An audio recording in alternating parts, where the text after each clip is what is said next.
Now we are moving to the last panel today, and I'm very happy to present first participants here. I will moderate this panel, and later in the discussion they will explain a little bit about the blockchain ecosystems which they are covering in their countries. This panel is intended to present first the concept of blockchain weeks that were provided in different countries. So for Luxembourg, Tom Kettles, he within Infrachain co-organized Luxembourg Blockchain Week. Then Fiona, she is from Ireland. She organized Ireland Blockchain Week. Then we have, I have to check, but I think that we have Perrine here. She as well provided the series of blockchain events. Laura from Italy, and the same, and Victoria, I hope she is with us. She's from Blockchain Convention. The last but not least, Tadej Slapnik, he is very much active in the region of, in the Adriatic region, and he's chairing Blockchain Adria organization. So I hope that we will all enlight a discussion about how the ecosystem can contribute to strengthening the blockchain movement or blockchain technology integration into the companies, into research area, and also into the civil society. So first, I would like Fiona, you, to make short presentation, and then we move to Laura, that should be the next one. I will see there. Thanks very much, Nina. It's great to be here. It's a really lovely city. It's lovely to be traveling again, and it's great to be with members of this pretty huge global community, because I think Nina was telling me earlier on that there's like 1,000 people joining us today and over the next few days. So I'm delighted to be here to represent an organization called Blockchain Ireland. We're based in the Republic of Ireland. We are the signatory organization from Ireland for the European Blockchain Partnership. That we signed that in 2018, I think it was. And since then, we have become, I would say, like a community of practice within Ireland. It's a real interface between industry, early movers, a lot of entrepreneurs, a lot of hustle people who maybe aren't technologists, but are really interested in the possibilities of new types of financial services, new routes to the market, massive curiosity about NFTs, all that kind of stuff. So we find ourselves at this moment where we are concerned with not quite education, but onboarding, I would say, to the citizen population, or to the interested in the business community, as well as being a place where collaborations and projects can become initiated. There's a number of different businesses that are established, particularly with feet in more than one trading territory. Some very strong connections with Hong Kong, Singapore, obviously the UK, but a lot of, I would say, financial services moving more towards decentralized financial services. That seems to be quite a good fit for Ireland. It's a kind of a miniature home of finance. So it's been very interesting to see the role of the central bank, how that's changing, what they're looking to support, and what companies and what services are emerging there. Side by side with that pretty advanced DeFi innovation. I would say we have a slower level, probably led by research, in that interface between the public and private sector, particularly something like supply chain, food, agriculture, managing all of that kind of stuff. And Blockchain Ireland has become a place where decision makers or leaders in those fields can come together and I guess learn from each other what is the language of digital transformation that is effective in bringing new projects forward. And it affords an opportunity, and this was the great thing about Blockchain Ireland Week, to come back to your question. It was this amazing opportunity for the community to self-represent, to host, co-host, and participate in just a ton of different events, host them themselves, participate. The whole week was funded by Algorand and Accenture. We had a lot of support from local authorities and some government departments, and then all of the big and small companies could strike a pose and host an event. Most of the events, in fact all of them I think, were virtual, and then a couple of people went to a restaurant kind of thing. But the whole week was an absolute moment of acceleration for Blockchain Ireland. The fact that it was virtual made it more accessible to the national community, the national ecosystem. And we garnered something like 2,000 new participants or new members for the organization. And so accelerating that and satisfying their needs is the current goal. and we're working together in a collaborative way now to bring forward a new national strategy to support blockchain services and ecosystems in Ireland. So we're at a very exciting time, and yeah, it's really great to be able to talk about it here. Thank you very much. We will later go through what were the main findings of your blockchain weeks. But here, if you allow me, Tom, I would like to ask Laura if she's with us to present the Italian happening and movement. And also, I was participating 2 years ago in Rome when you were establishing the whole movement of blockchain. So please, Laura,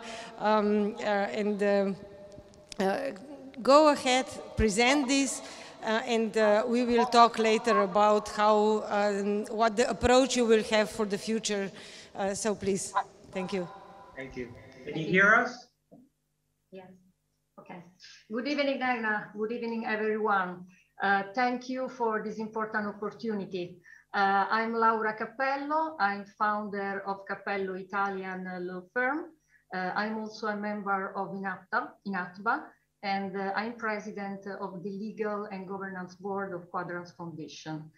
With me is Raffaello Maria Del Re, software engineer, part of my legal engineering team. Here is my Italian case study.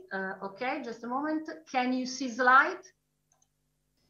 In the last years, Italy has accelerated the digital transformation of businesses and public services. Following the pandemic and with the National Recovery and Resilience Plan, Italy has placed green and digital transition and new technologies at the basis of the economic restart. The PNRR is part of the Next Generation EU program, whose main component is the Recovery and Resilience Facility. The plan is developed around 6 missions: digitalization, innovation, competitiveness and culture, green revolution and ecological transition, infrastructures for sustainable mobility, education and research, inclusion and cohesion, health. Among the national initiatives, in line with the objectives of the PNRR and the European strategies, There is the one launched in May 2021 by Ischia. Ischia is one of the 6 municipalities that make up the island of Ischia in the province of Naples, and is one of the most popular Italian tourist destinations for the extraordinary beauty of the landscapes and for the local cuisine. Ischia has decided to anticipate shaping Europe's digital future, assigning to a pool of experts, of which I am a member and the coordinator, the task of identifying solutions in a digital key aimed at relaunching and optimizing the local economy, and therefore the tourism, which is a leading sector of the Italian and European economy.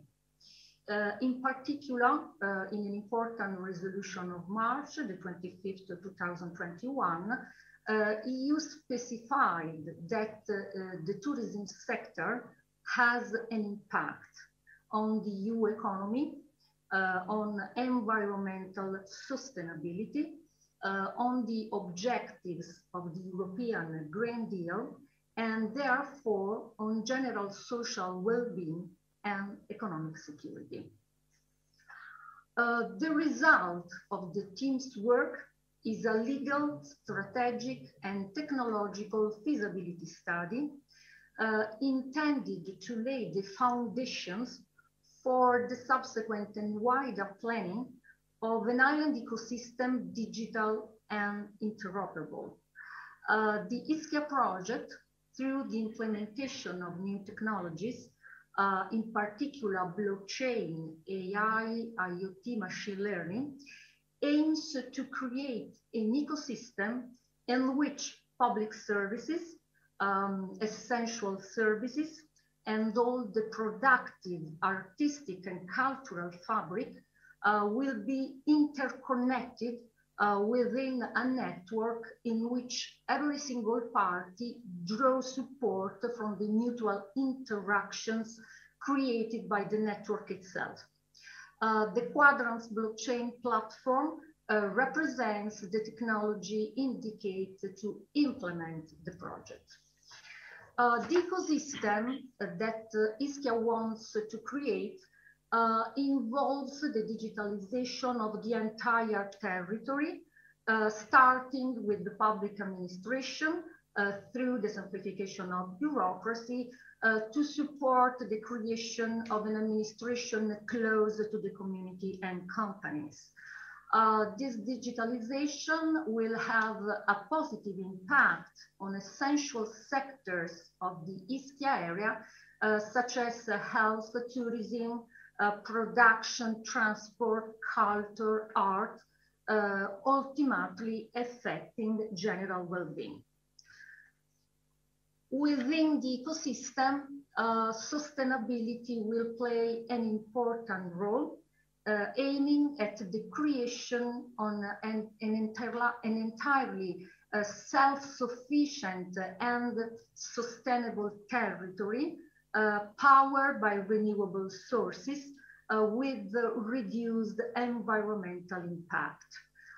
The goal is to create a virtuous system in which verifiable and trusted tracking of consumption will stimulate energy users organized in self-sufficient energy communities on the importance of responsible procurement aimed at reducing waste.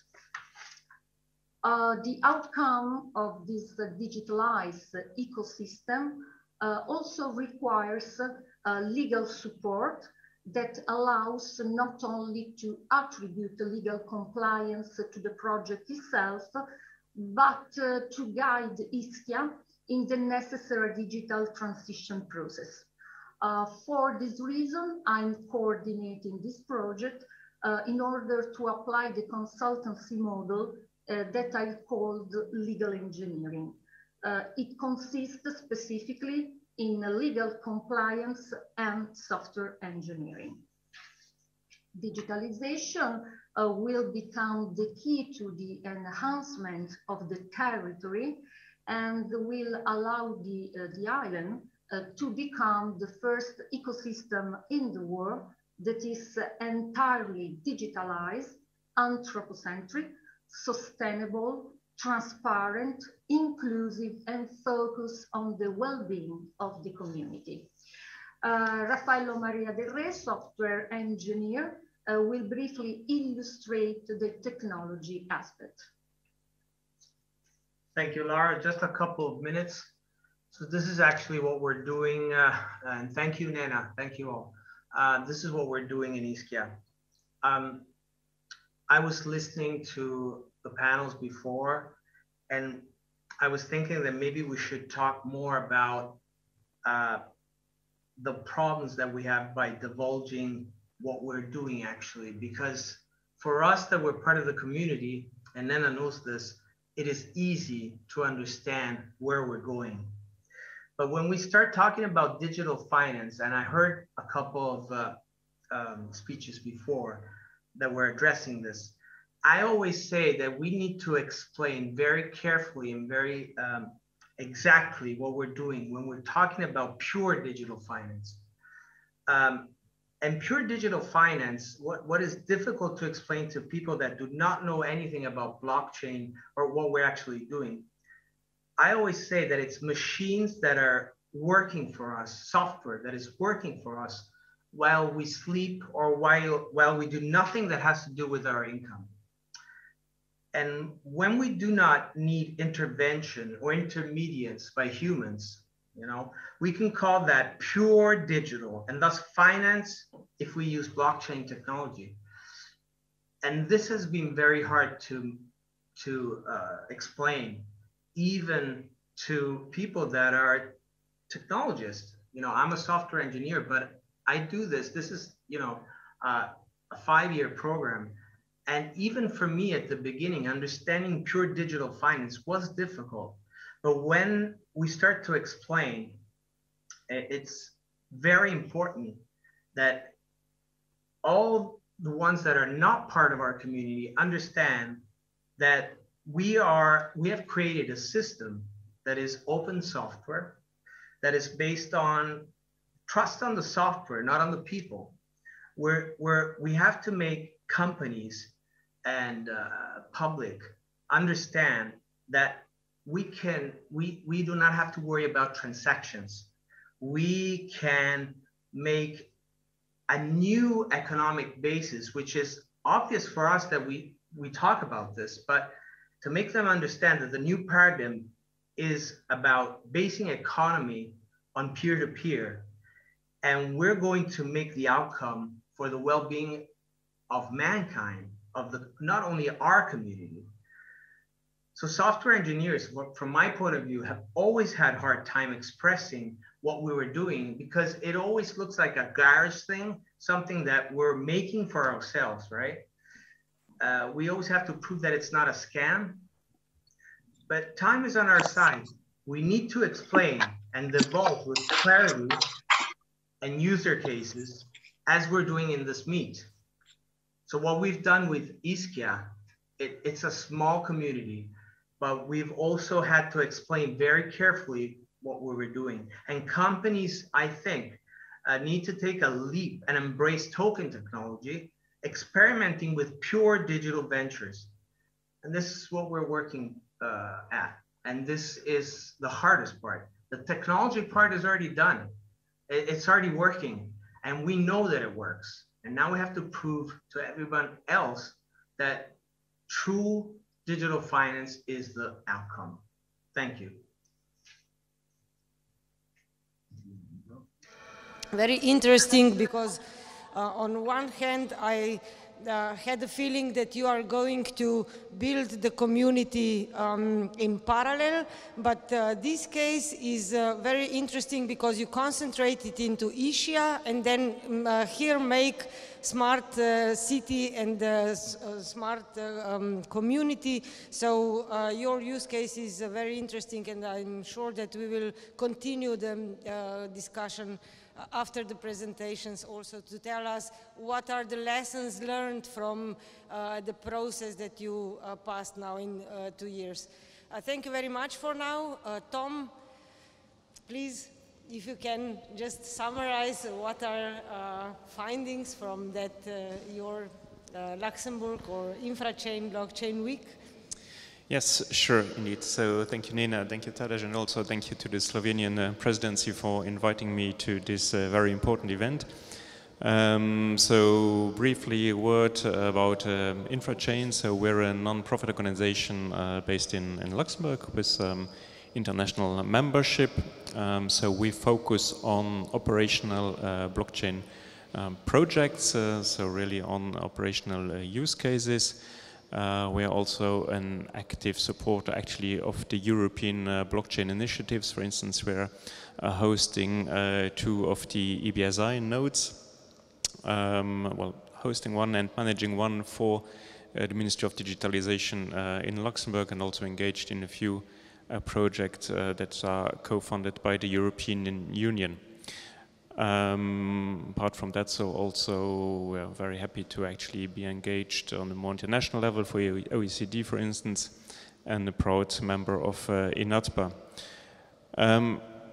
Maybe a few words about the ecosystem first. So Luxembourg has quite a diverse ecosystem. A lot of it is quite naturally, I would say, focused on finance, finance being one of the strong sectors in Luxembourg, of course. So there are quite some companies that are active in the fields of digital financial services, so DeFi, in decentralized marketplaces, in wallets, in financial inclusion, and so on and so on.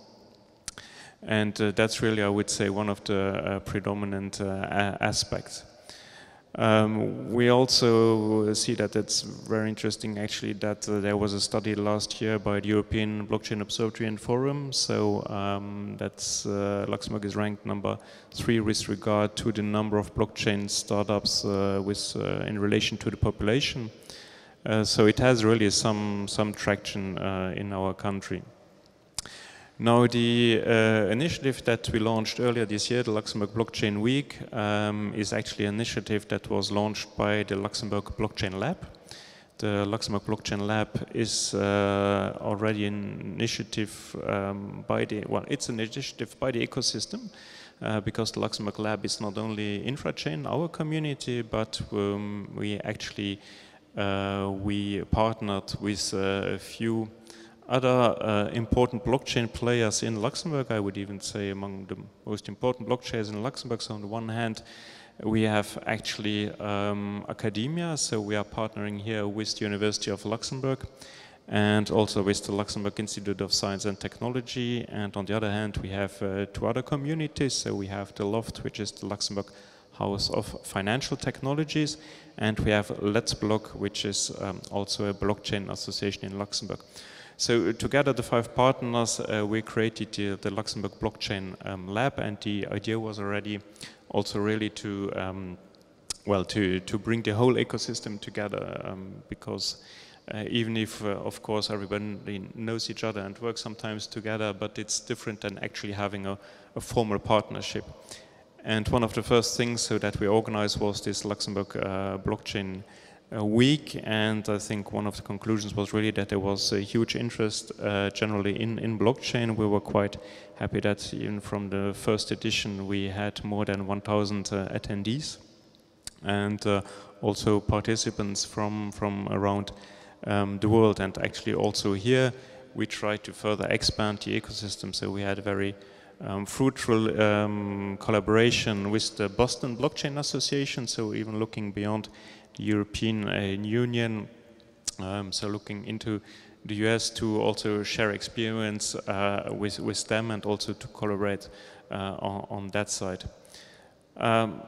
I think generally, yes, so you ask for conclusions about that week. I think one can say that there are, it's still actually quite, when we look at sectors beyond finance, it's still quite a young sector, a young blockchain, young technology. There are very few large-scale use cases around. There are a lot of smaller POCs driven mostly by individual companies. So that's something one can clearly see. And this is something also where we are actively working on, so that to see that blockchain projects get more gather more clout, so that they get actually more importance. But in general, one sees that, for instance, in the sector of supply chain that was already mentioned earlier, so we have a lot of tracing use cases by different players that are doing similar things, but that are not necessarily collaborating. For different reasons, I guess, you don't find a lot of communication about what these reasons are. I would say that maybe interoperability is one of these reasons. But, well, I have not seen any formal explanation on that. So that's definitely something I think that we have seen. Apart from that, definitely, yes, DeFi and FinTech is definitely a strong driver of blockchain in general. And then very closely, as it was mentioned before, supply chain, logistics, anything that is related to tracing origins. And then we see a strong interest that is also now in tokenization, NFTs, of course, and also in self-sovereign identities, the role of self-sovereign identities, which I think was already also a topic earlier this afternoon. What we can also see is a strong role of government.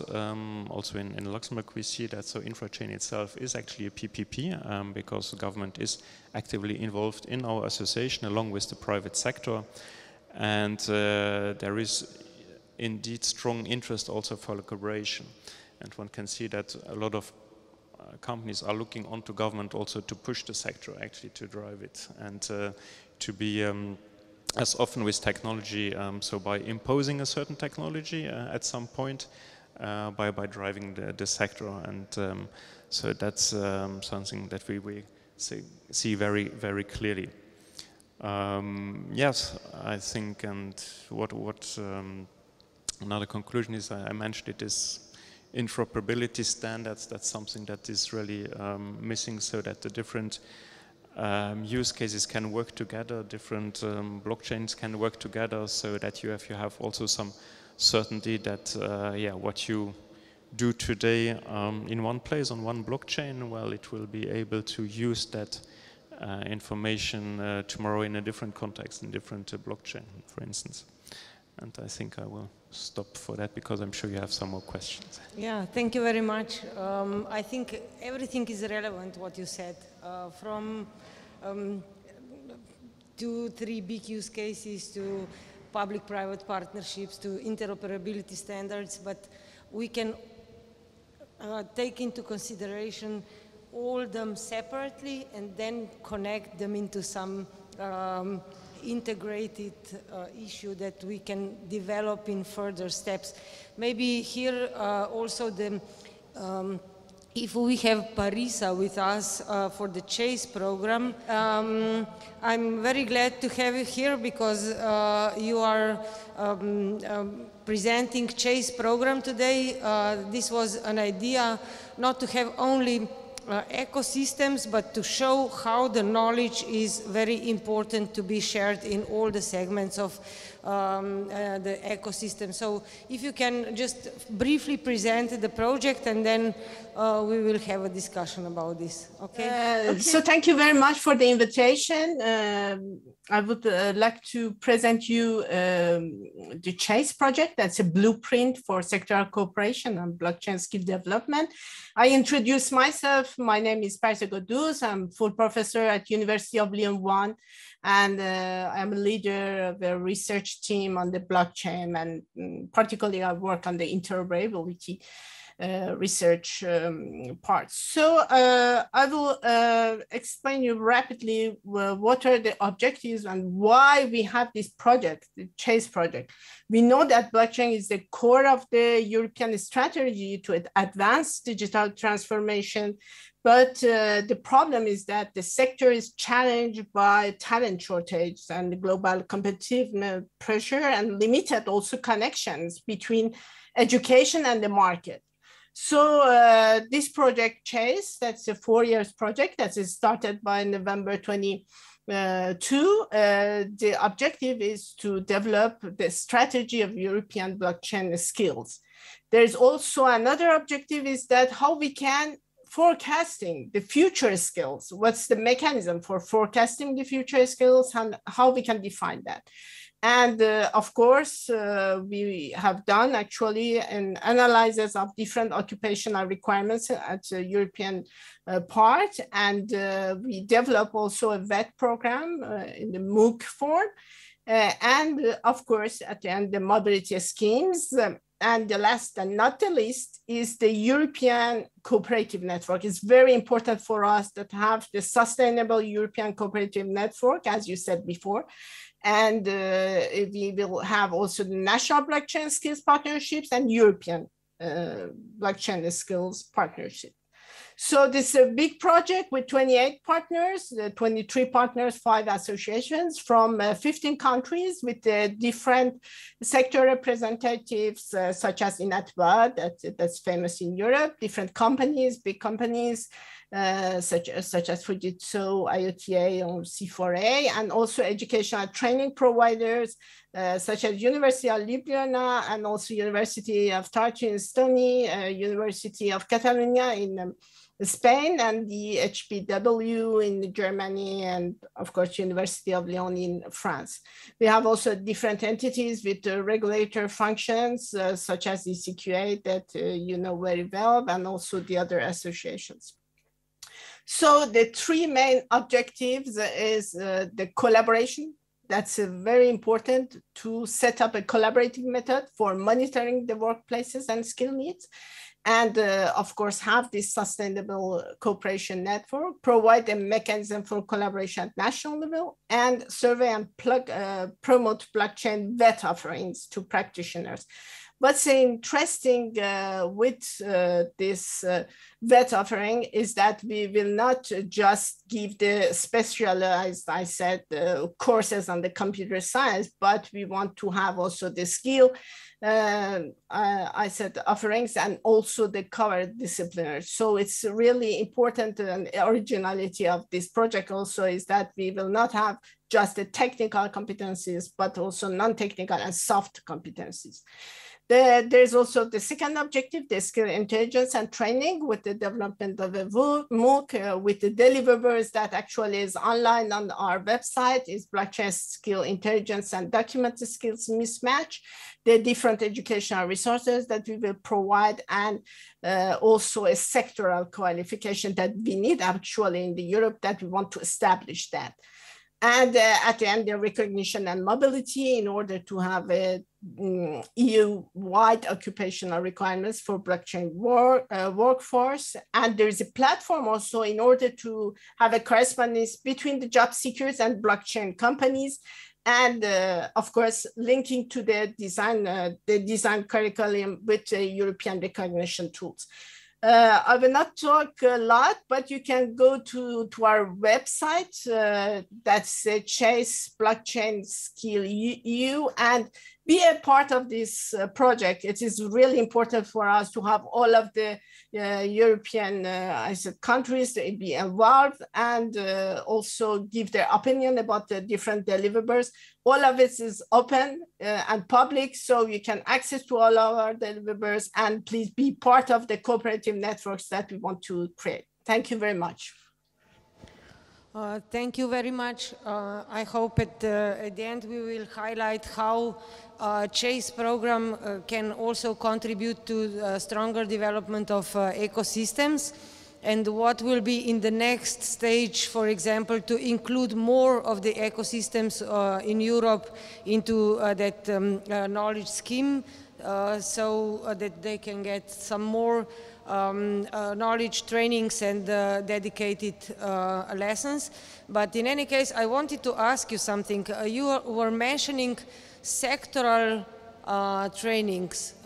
We know that technology is more or less horizontal, and sectoral trainings are vertical.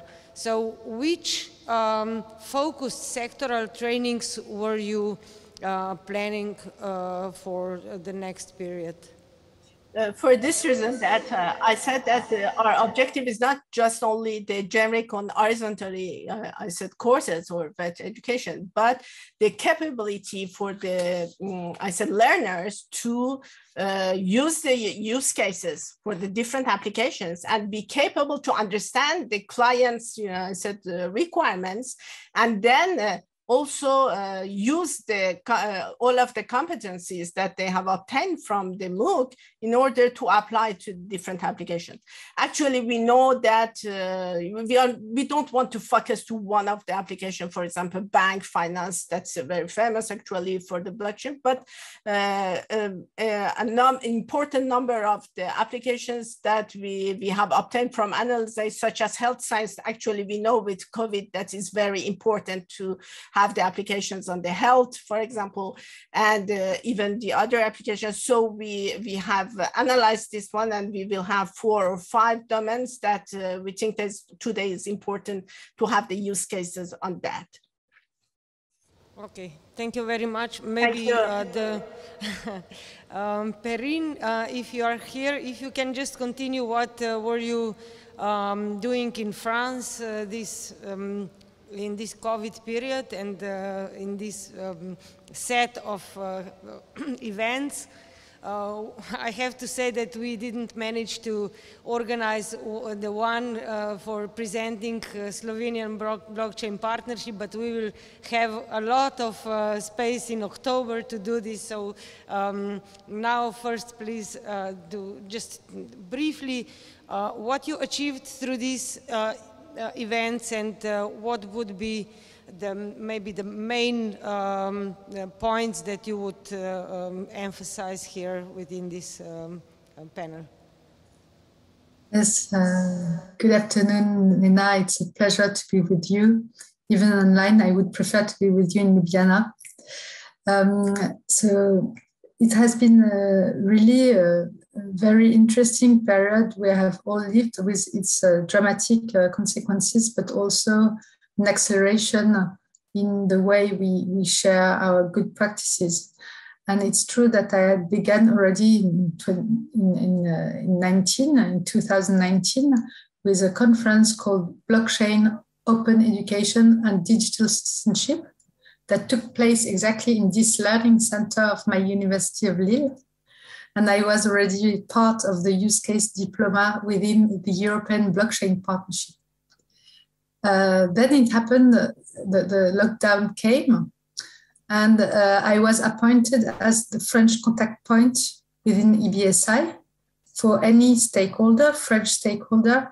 So in June 2020, I decided with my Vice President for Digitization, Pierre Boulet, to propose that all this fantastic expertise that came to me was brought to all the people who had come. So I have today a mailing list of 260 different people.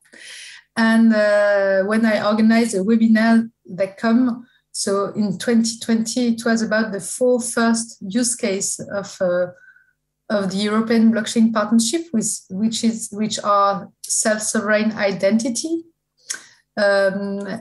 You had the data sharing, and I say hello to the friends now almost from Worldline. And of course, there is a fantastic ecosystem in France, much more than 250 people. It's incredible, the number of projects, in particular in finance, but not only. So, for example, data sharing, and of course, the use case diploma I am in. I presented at that stage, and finally, the last but not least was called notarization, and it's now called traceability registry. And there I also had the idea, thanks to our Dutch colleague, to one Dutch colleague, to work on the apostille, which is a subject for millions of people every year in the world, the transformation of a legal international private law procedure. So those webinars have contributed to really create a community of people who want to do things together. And people came to me saying that we should work together. So I decided to write a white paper called The Blockchain Technology for the Public Sector. And now I am sharing this in the chat. And it is in French, but it's already translated into English and German. And I hope you will be interested to see how pedagogical it is. And we are showing several cases that are already currently being done within French public administration. To just end up, yes, this year we decided to have this initiative with all those stakeholders. And we began last February to hear from Alastria. And then in June, I proposed the Dutch Blockchain Coalition to all those French stakeholders. And also, then we had the German ID Union. I wanted to have you, Nena, present the Slovenian initiative, but of course it was already very stressful for you, as Slovenia is now heading the European Council.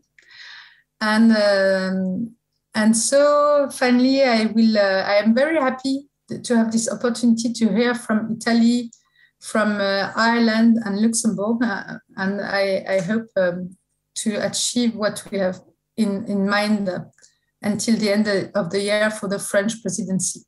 And just one more word to say that we are currently working within my University of Lille to issue the verifiable credentials for all our students. So we have 80,000 students. It's the largest university by the number of students. And we will issue this month on cold data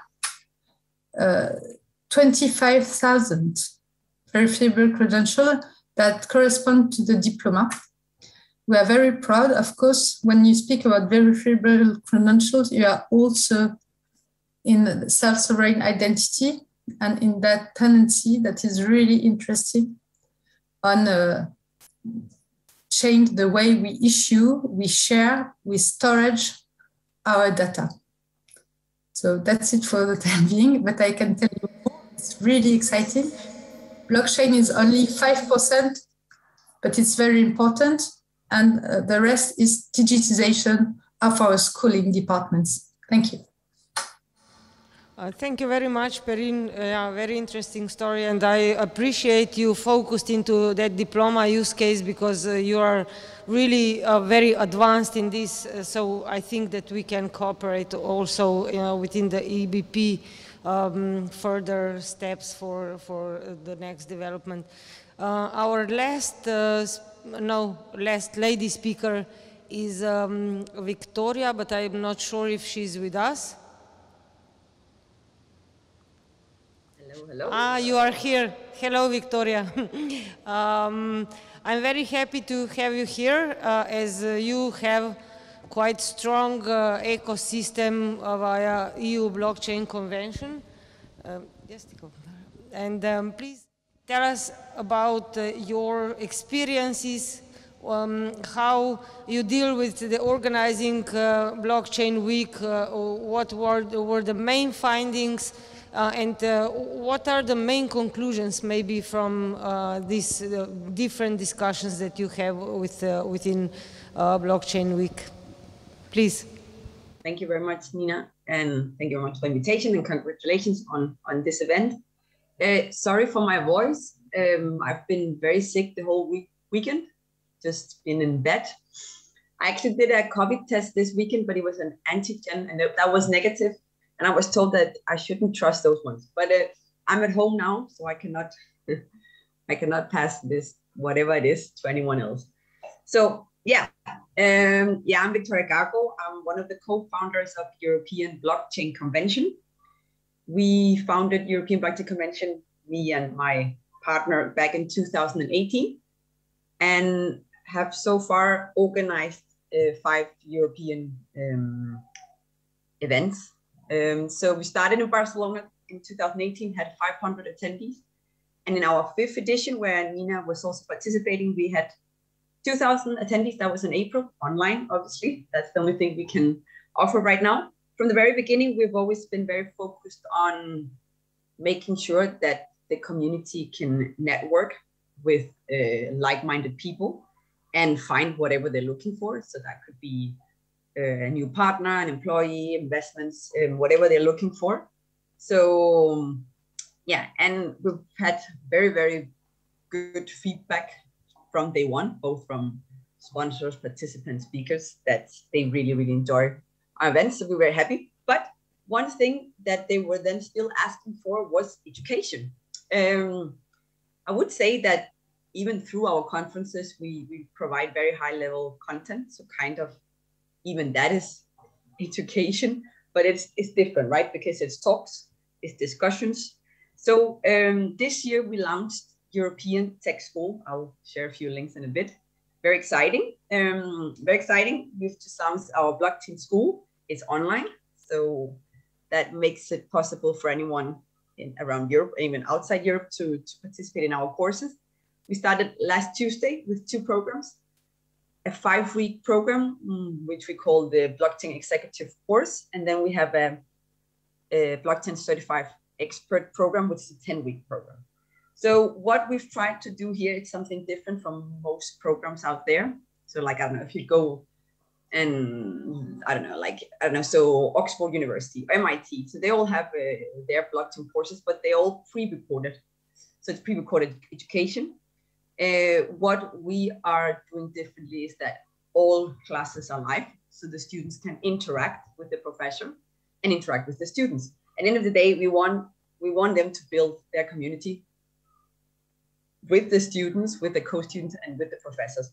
Also, I think another very important and cool aspect of our courses is that all our professors are actually professionals working with blockchain technology on a daily basis. That adds a lot of value to the students, because it's not just someone that knows about blockchain technologies, but it's actually someone that's working with the technologies on a daily basis. It's very important as well.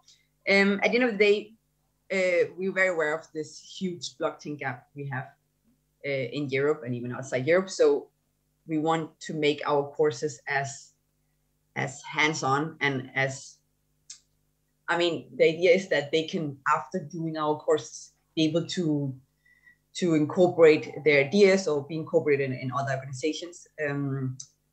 So yeah, very exciting.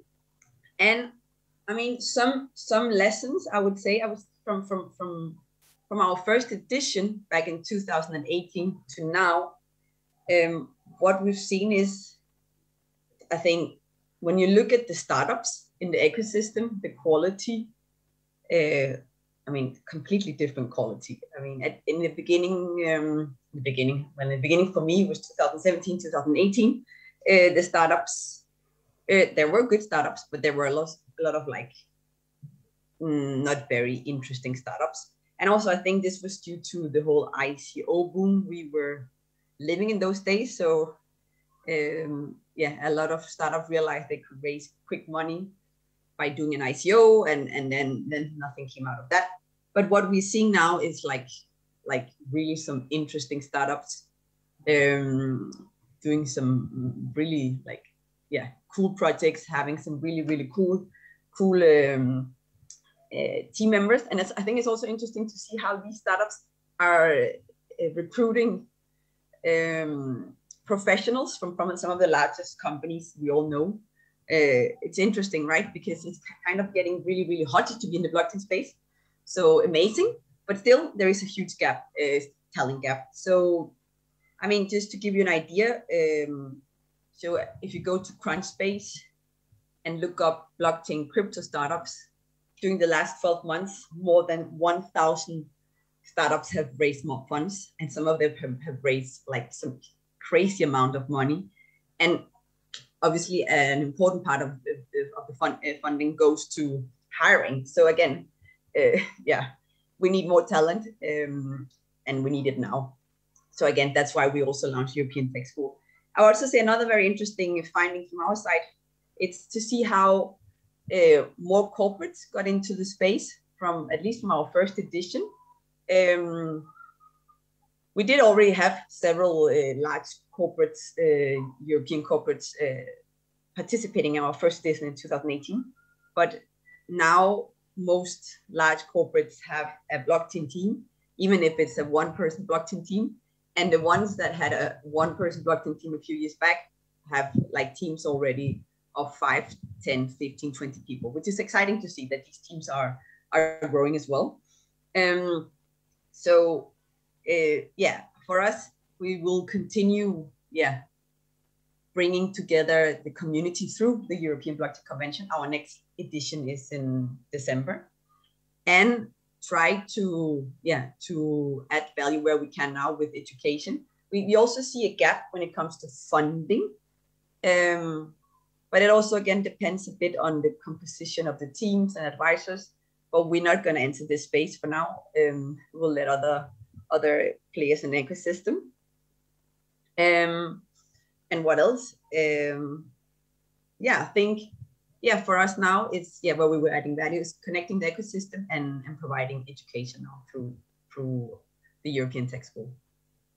Thank you very much, Victoria.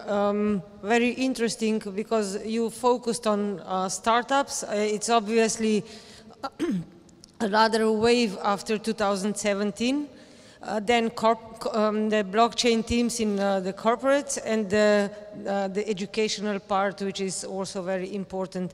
Thank you. I would like to invite Mr. Tadej Slapnik, the CEO of Hashnet and also responsible for Adriatic region, to describe a little bit about blockchain Adria and what are you doing within that supporting environment. Thank you, Nena. Yes, actually, Blockchain Adria is a regional network of stakeholders, not just companies on the field of blockchain, but also conventional companies that we are trying to connect in the region of, let's say, Southeastern Europe, mostly Slovenia, Croatia, Serbia, and bordering countries. Through that network, we actually organized the conference in the start of this year. The main focus of the conference was blockchain for enterprises, with the main aim, of course, to not just gather the actors on the field of blockchain companies, but also to gather conventional companies that we see that they are not introduced so much with the concrete solutions, concrete use cases that they could use in their particular fields. That's why we focused to, of course, on one hand, invite from the region, but also on European scale, really concrete solutions on various fields of, let's say, economical verticals, starting from energy to circular economy to finance to also other part of use of the concrete solutions. And on the other side, we had more than 200 representatives of companies in the region who are now trying to find out how they could utilize this technology in their concrete businesses. we also focused to introduce into the region the development of EBSI, European Blockchain Service Infrastructure. Here we also see that it's really important to introduce all the activities that are being already developed on European level, also on the level of member states. And the third focus of the Blockchain Adria conference was introducing the national blockchain infrastructures. As you, Nina, are familiar, in Slovenia, our company, together with Telemach and the Ministry of Economic Development, launched the pilot version of national blockchain infrastructure C-Chain in 2019.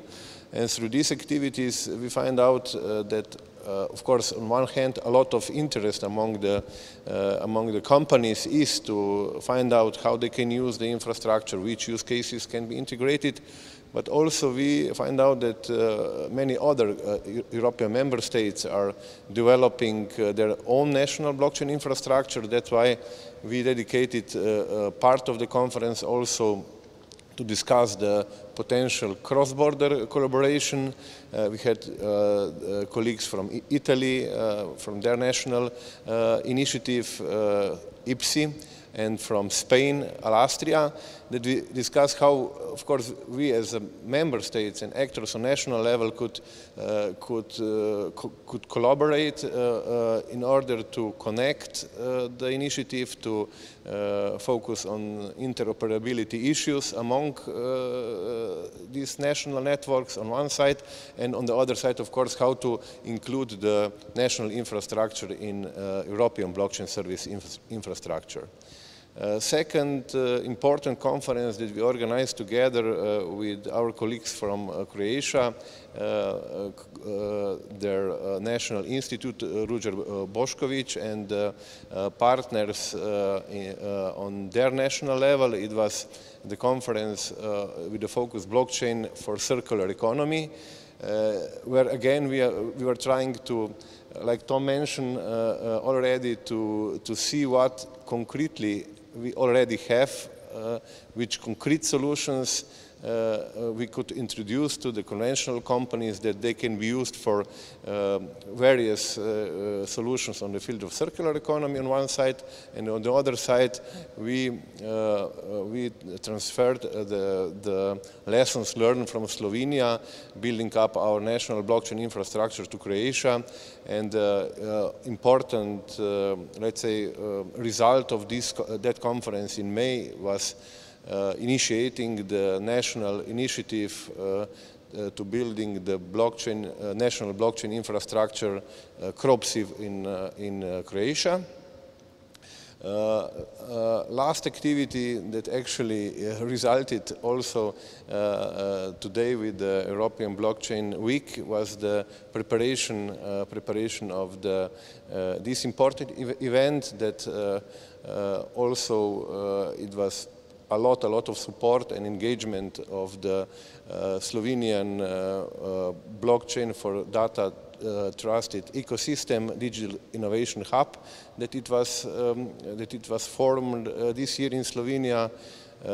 Technology Park Ljubljana, Faculty of Computer Science and Hashnet company established this digital innovation hub in the start of this year.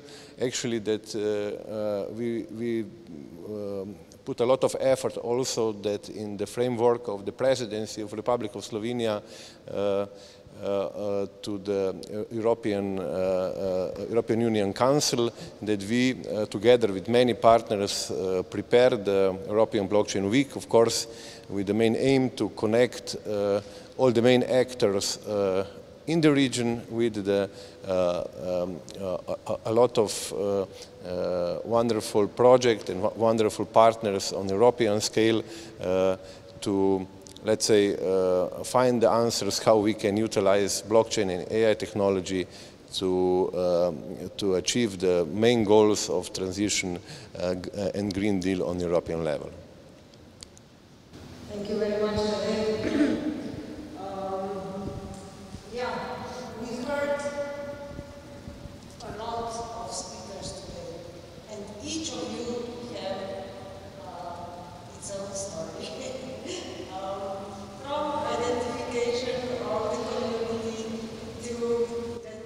stages of or pillars of engagement through exact use case of ISHIA we heard, and educational part from Chase to use case on diplomas, and then findings what startups have done in this period, and what would be the future solution for blockchain too, blockchain infrastructures, and strengthening the environment, also here for the ecosystem. Now I have one question for all of you, and maybe just to think, as we have a lot of different things. And my challenge is how to connect all these different things together, how to put them on the common denominator. So at least each of you think about 3 things or 3 steps. How can we connect all the things together that we heard today into one reasonable approach to put all blockchain community together? Maybe we will not start at the same, but Perrine, and then Parisa, and then maybe Victoria, and then we hear after Laura and Raffaello. Right. Perrine? Yes. When we speak about blockchain and education, people don't get it. So I will very shortly explain how we'll all join together on that subject. The global idea is that there is not, as of today, there is not a way to find at any stage in your life a diploma or a competence that you acquired at work during work experience or later in life. You know, if you have worked 12 years at IBM, for example, you've got a badge, an open badge. And the global idea is that within 10 years, it will be easy at any stage in your life to find anything that relates to human resources, not finance, but human resources. And we'll all have a crypto wallet, like Ledger, a French company is offering one or selling one. We'll have that like, it would be our wallet where you put sometimes a diploma or an open badge or your social security card or your money, of course, because wallet is about money. And we'll have that in the pocket. And when we'll share it, it's like today, like paper. Not everyone, and in particular the government, will be able to track it. Now it will be at the center of this digitization. And this is where we all come together on these international standards. And I think we are all working together to go to that objective one day. This is my vision. Thank you, Perrine. Yeah. Parisa, what do you think? I would like to take the 3 points of view. You know, there are 3 points of view actually in the society, from the user's point of view, from the decision makers, that can be from companies or about the governmental decision makers, and also the computer scientists. The problem today is that we have an explosion of information about everything, and we cannot find the matching, you know, and the corresponding about our needs with the correct technology that we want to use. So it is, in my opinion, it's very important that we can arrive to find a way, as we want to do on the Chase, I wish, that to match these 3 points of view, because actually the users, for example, they don't know the vocabulary about the vocabulary about the blockchain, and the decision makers, they don't know if they should go or not to go to use using of the blockchains? What are the advantages? What are the inconvenients? So the problem is finding the information and also finding the matching between the stakeholders, between the different decision makers, and also the computer scientists and the technology. So I think that's a real big challenge that we have. And as we want that in the Europe, we have this challenge. We are well placed to acquire, I said, global leadership. But if we cannot arrive to find this matching, we cannot, impose our points of view also on the world. So maybe the originality will be in this point of view. Thank you. And this is why we have such projects like yours, and to serve to that matching that you propose. Victoria, what are your thoughts here? Yes. So I will also divide it into three points. Actually, I'll start with the security. Now that Perrine mentioned Ledger, huge issue with Ledger last year. So when it comes to the whole blockchain space, we still lack security standards in many projects, right? So just to give you an idea, last year, Ledger was hacked. So a list of 1 million email addresses were shared on the internet from Ledger, and then another list of email addresses, and names as well was hacked from Ledger. So this is a huge issue. I mean, myself, I was on this list of 1 million email addresses. At least my address did not appear because I was on that list. But yeah, we have some huge problems when it comes to security, and we need some standards there. It's quite, uncomfortable, scary to find yourself on a list like that. So this is a very important aspect for many projects, and we need, some standards. So obviously, when it comes to standards, they appear much slower, right? And the industry evolves, which is also good. But yeah, this is a very important aspect. Then another very important aspect is regulation. Obviously, it comes also later on. So the technology can evolve, and then the regulation comes. I'm actually very much looking forward to MiCA, hopefully being introduced in a year time, more or less. I'm looking forward, but I'm also a bit scared because at the end of the day, obviously, we want to protect consumers, companies, and so on one side, but we also, on the other side, we don't want to stop innovation. So how do you regulate the use of technologies when things are changing constantly, right? So whatever was what was relevant. I mean, we can see it with our programs and agendas of the conference. Things change so quickly, right? So we need to adapt.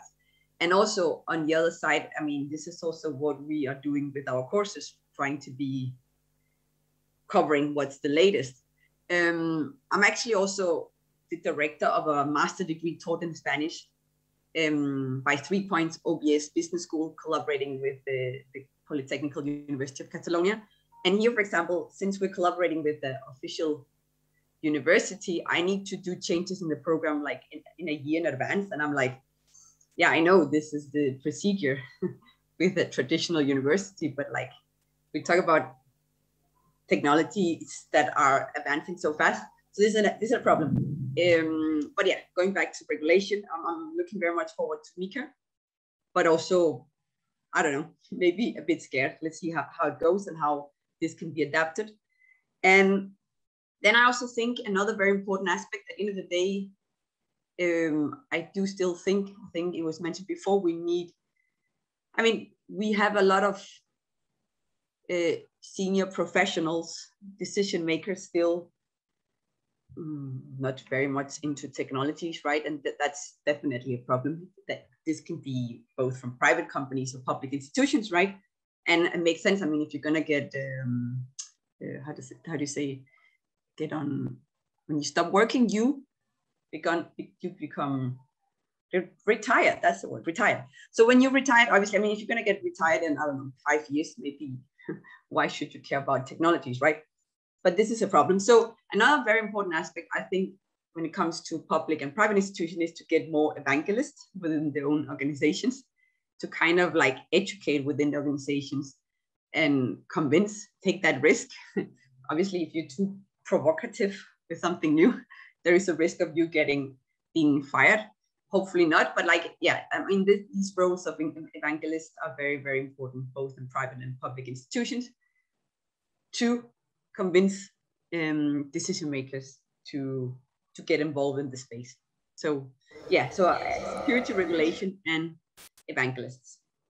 Yes, thank you very much. We are facing the same issue, you know, how to convince them, for example, public institutions to integrate those technologies into the working systems. But I think that here in Slovenia we are on a quite good way, because a lot of the ministries decided to embrace the advanced technologies and integrate it to the that administrative systems, because they are simplifying the procedures, and this is what we want to achieve in the longer term. Thank you very much. Laura and Rafael, are you still with us? Yes, yes, of course. Perfect. I think Be short, please. Can you see us? Can you see us, Nena? Nana? Perfectly. Okay. So speaking with Laura, I think she can agree that everything that we've heard up to now is exactly what we're experiencing. But in Italy, we've in the past 3 years, we've lectured at the major universities here, and we've spoken with students and also bachelor degrees and masters, and also companies through the universities. So there is interest. The problem is that me as a software engineer, I always find difficulty to make institutions and universities understand that our generation is not only of geeks. I mean, everything does come from us typing on the keyboard and being by ourselves. But, you know, every component today of our life is filled with software. And when you speak with a lawyer, I mean, my wife is a lawyer, she's my wife. We all take her seriously, right? And it's institutionalized. It's a degree, you have a certification, you know, and I'm trying to do that same thing for software engineers, because it isn't at the same level. Not yet. It seems as though it is, but it isn't really. And I think that from the school part, making this something that students should look up to, not just as a hobby, but becoming an actual standard, not something that has to be regulated, but something that has to be, you know, understood that that the new way of life is also, you know, software based. It's not just something that a young guy just comes up with in a garage.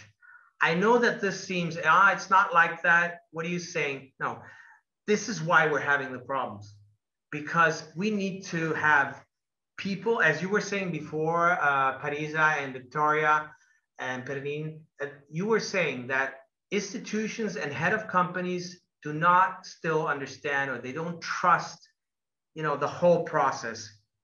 Surely we're not explaining correctly, but the problem is this: we need to have lawyers and software engineers and, you know, CEOs collaborate together. The companies need to look at software engineers not only as their workers that are doing just web pages or whatever, you know.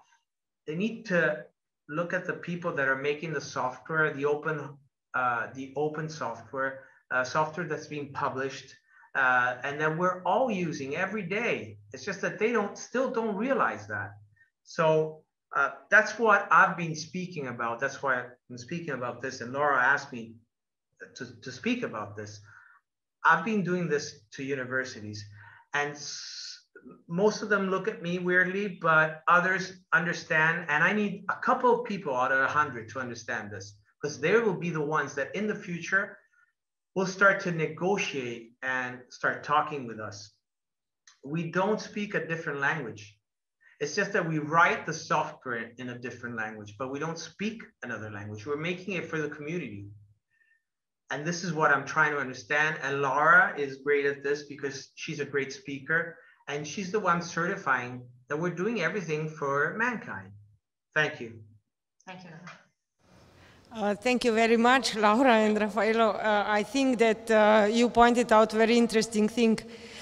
Besides of institutional and knowledge gap, we have generational gap, so we need to overcome definitely this gap. And at the end, we hope that also that traditional sector of population will be able to understand and embrace the technology like it is. Thank you very much. I would pass the word to Tom. Maybe your 3 points. Yes, thank you. Difficult question. Unfortunately, I forgot my magic wand at home, so I cannot come up with the magic solution, but I think indeed there's a lot of things that have been said. I can agree. I think number one point I would say is education also, as has been said now, and education really on a broad level. I don't mean necessarily technical education. I would say that's probably even the most easiest one, forget me for that one, but I think that you can learn via the books. But what I mean with education is also, for instance, on sea level, really to make sure that on sea level, really the whole impact of blockchain is well understood, because it's an evolution. Once it's started, it will be very quick, and a lot of sectors will be disrupted and will be surprised. So that's really something where we are emphasizing quite a lot. It needs a change of mind also. It has been said it's a collaboration between a lot of different people, be it lawyers and software engineers, but also accountants, and also between different industries. And that's something also where you have actually something very new is that by collaborating with your competitor, you actually manage to bring value to your own company. You have to just, well, take one step back and accept that. And that is something very hard, of course, and to accept. And that's really, for me, all part of education. So you might call it informing education, training at different levels. But that's really, I would say, quintessential. It's just one word maybe also about the user. My own perspective is that the end user might not be the most interesting, important person in the sense that the end user does not necessarily care what the technology behind is. The end user wants to know, you know, is it secure? Can I trust it? We all use applications every day and we don't know exactly what the technology behind is. We read reviews, so we trust those people and those organizations that we trust that they did the job for us, and they checked whether it is secure. So that's our own education that we do then.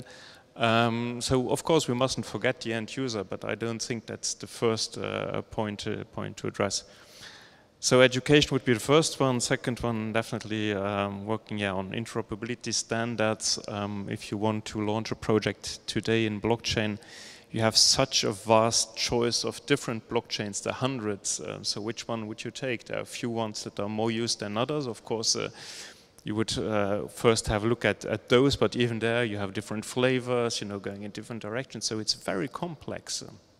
And that's something, of course, you can't impose a winner, so the market will solve it, but you can work on interoperability and on standards so that, you know, it converges in some directions where at least there is possibility so that your solution, which was developed on one technical solution, might actually talk to another solution. And the second one, definitely, I would say, yes, it's the legal framework. I know that we're in a sector where regulation is not always very welcomed, but that's what provides legal certainty, and that's what provides at C-level also reassures, of course, to go into a certain direction. So I think there have been also already, I think, 1 or 2 years ago at EU level also there was a study, what should be done to go ahead, and sandboxing was one of the outcomes, for instance, that was mentioned. So these are the kind of initiatives that I think would definitely help, because if you are investing in a solution and you're not even sure whether the money you invest, whether tomorrow maybe it will be said, well, sorry, that project, it's nice, it's working, but it's completely illegal or not in line with anything else. So not a good starting point to have a discussion with your hierarchy, I would say. So these are my 3 points, basically. Thank you very much. So legal certainty, it seems like a very European solution for everything that we want to have. Everything should be regulated, legally certain, and what is the challenge then for sandboxes, for piloting, for this is what I really want to maybe point out. How can we deal with this? Not only to have the final solutions, because legal certainty means final solution that can be fixed, but only the other way to the innovative approach. Legal certainty can also be very broad, actually. So you don't have to be very specific. I mean, just to give you one example, in Luxembourg there was 2 years ago the initiative to actually allow for the transfer of securities on the blockchain. And all it took, more or less, was adding, just the mention of DLTs in the law, in an existing law. So it was not a whole new framework that was installed, because, well, regulation basically is technology neutral. So basically, it's just sure that DLT is also recognized without going, any deeper into it, because the principles that apply to technology apply to any technology. So I don't think it has to go necessarily deeper. Thank you, Tom. Fiona, what do you think? I think these are all some very good ideas and very reflective. I'm sort of heartened that I see so much reflected in our own work in Blockchain Ireland. For example, we were active participants in the Chase project. We're very interested to see what University of Lille is doing, modeling the EPSI use cases and taking that quite Europe-led approach is very interesting. I have 2 things to bear in mind, which I certainly, that's what helps us in Blockchain Ireland. We identify ourselves as we don't say we're a community of practice, but we operate that way. We have working groups, and there's the legal working group working on smart legal contracts, and we'll publish a sort of nationally relevant paper later this year. We have an enterprise working group that is looking at I guess educating the C-suite kind of side of things. We have an education and innovation and skills development working group, which is what connected with the Chase project, and is, I would say they're very, my colleague Joyce O'Connor leads that. She's very concerned with policy progression and connecting with Europe, and I would say, and I'm the chair of the startups group, and I'm very much, I have a startup myself. I'm only one member of the group. I don't push my own company, but I see us being led by a community of early adopters, and we very much rely on that community to champion the cause. Yeah, like any startup, you can make mistakes and you can fail, but we learn from failure. Nobody is successful out of the, straight away. And we embrace that and we share that knowledge together. It's not useful for us in a small country like Ireland to see our ecosystem as our immediate competitors. We have to see ourselves as enabling each other in the ecosystem and in that community. So yeah, community of participation. And I see us all here as part of that as well. We're reflecting that move, that push towards digital transformation in Europe. And then this comes from my work, my own work with my company, but also I do quite a lot of standardization work for ISO and CEN. And look, where I'm currently co-editor of a technical report with a colleague, Wenting, from Untitled in China. So we're collaborating from that very e-commerce perspective and that real, you know, stack-based approach of blockchain and how that's becoming accessible to massive markets through the kind of outsourcing type business model, and seeing how that can be reflected with a more European style, cross-border worries, regulation driven. And we see what's happening in China now. They're moving more towards a data regulation stance. So we have a lot to learn and share from each other. And what we're doing together is modeling a new data flow analysis, which enables both a business side view into blockchain systems and blockchain use cases, as well as a technical component side view, and modeling both how the, you know, relating to the stakeholders, what sort of data is moving through the system and where and how, and being able to flag up in your territory or in your business model, are you trading with Europe? What does that mean in terms of GDPR? What does that mean in terms of very important information, as they might call it in other territories, and how you can flag that up? So we are communities of participation. We're in the very blockchain and DLT world. We're co-creating multi-party systems.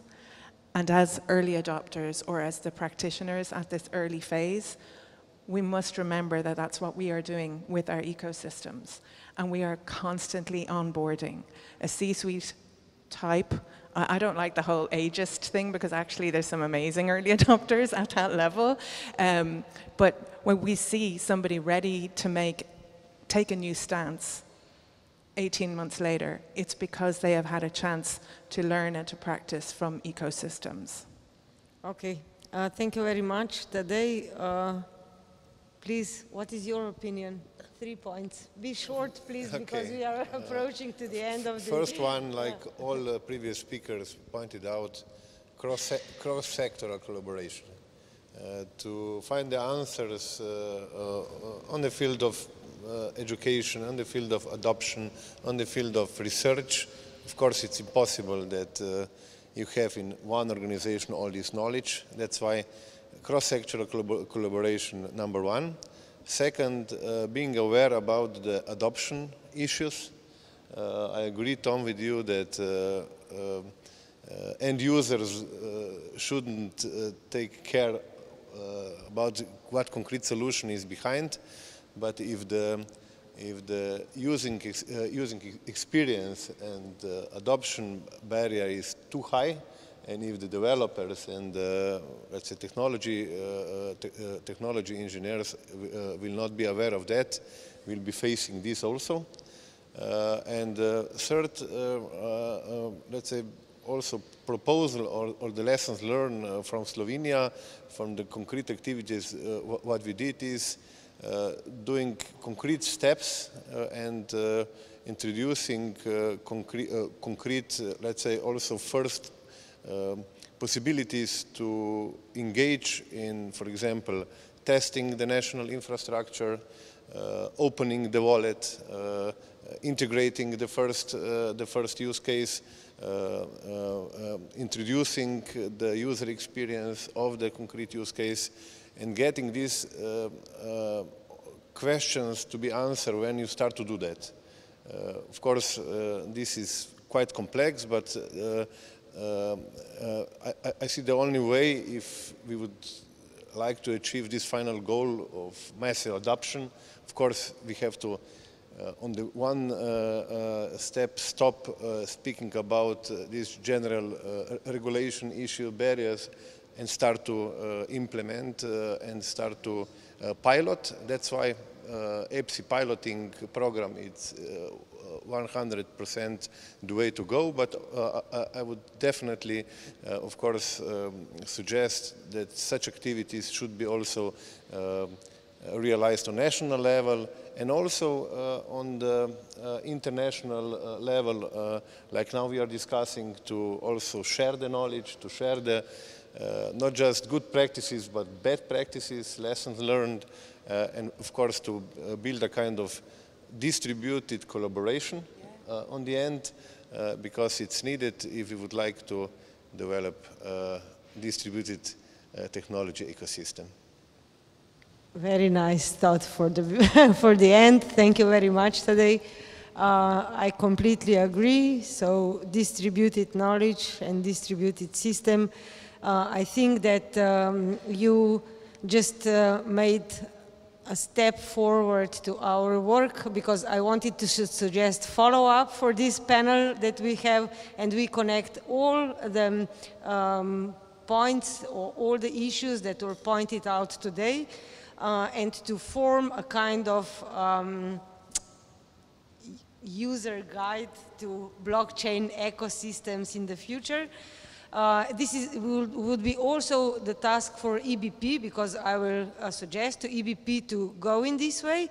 And in December, when we meet again, organize again this, that kind of panel and see how we compose together all distributed approach to distributed technology. Thank you very much for today, and have a nice evening. Bye-bye.